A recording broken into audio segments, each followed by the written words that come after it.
Мінск 100 гадоў таму. Прамысловасць.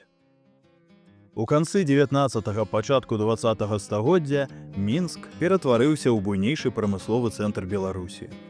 У 1895 годзе у горадзе налічвалася 18 фабрык і заводаў і столькі ж мануфактур, прадпрыемстваў, заснаваных на раздзяленні ручной працы не менш чым на 15 чалавек. У 1913 годзе тут дзейнічала ўжо 77 фабрык і заводаў, 27 мануфактур. Фабрычныя і мануфактурныя прадпрыемствы складалі адносна буйную прамысловасць Мінска. Калі ў 1895 годзе на іх было занята 1,4 тысячы рабочых і выраблялася прадукцыі на 1,9 мільёна рублёў, то ў 1913 годзе, адпаведна, 5,1 тысячы рабочых і 11,5 мільёна рублёў. Прамысловая вытворчасць спецыялізавалася на пераапрацоўцы мясцовай сыравіны, сельскагаспадарчых прадуктаў, мінеральных выкапняў, драўніны. Напярэдадні Першай сусветнай вайны нароўні з харчовай шырокае развіццё атрымала абутковая і шпалерная прамысловасць, вытворчасць будаўнічых матэрыялаў і шкла.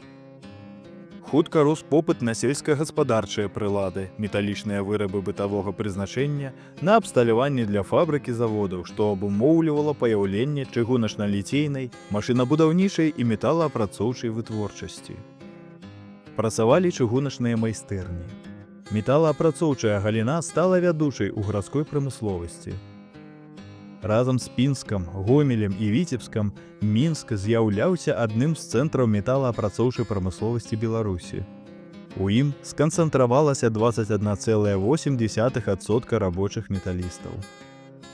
Дзякуючы развіццю машынабудаўнічай вытворчасці, горад актыўна ўплываў на распаўсюджванне фабрычных форм прамысловасці ў сельскай мясцовасці. Практычна пры ўсіх машынабудаўнічых заводах Мінска працавалі тэхнічныя бюро і канторы.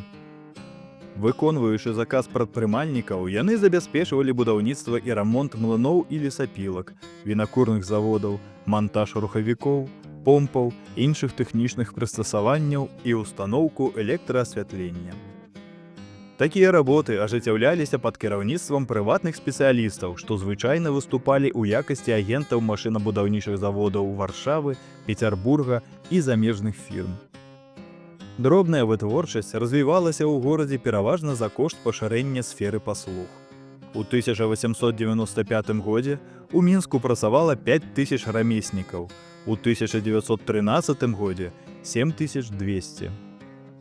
Традыцыйным і галоўным іх заняткам быў выраб адзення і абутку. У 1895 годзе гэтыя шаўцы, краўцы, мадысткі, капялюшнікі складалі 40,6% ад усіх занятых рамяством. Сярод іншых распаўсюджаных у Мінску прафесій можна назваць хлебапёкаў, мяснікоў, кандытараў, ружэйнікаў, ювеліраў, фатографаў. Да іх паслуг звярталіся не толькі гараджане, а і жыхары навакольных вёсак. Рамесніцкія вырабы часта паспяхова канкуравалі з фабрычнымі, бо былі больш таннымі і карысталіся шырокім попытам у сялян.